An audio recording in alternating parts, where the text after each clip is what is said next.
Here's actually a funny thing. We are going to scrub down the seat with the Clyde's leather cleaning foam.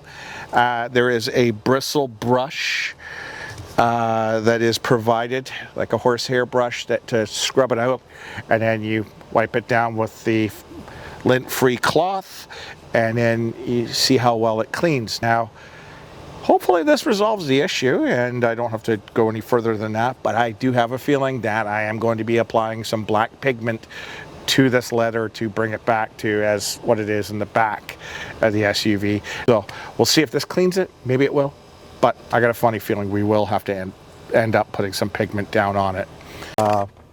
Whenever working with any chemicals, I suggest people put on some rubber gloves. You just don't know what this stuff can do to your skin if you have prolonged exposure. You might get sick, you know. And I will say that when I was doing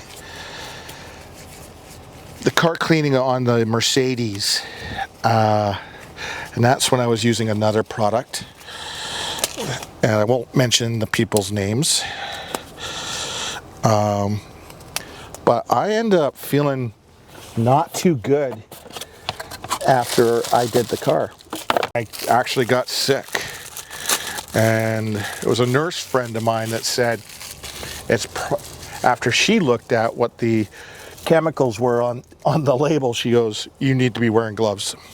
So always wear gloves. Here's actually a funny thing. This looks a heck of a lot better after giving it a foamy. But I can see some right here, right there on the seat where there's some wear. You know, leather needs to be protected. And if you don't protect your leather, then heck, your thing's not gonna last. So protect and beautify is the rule.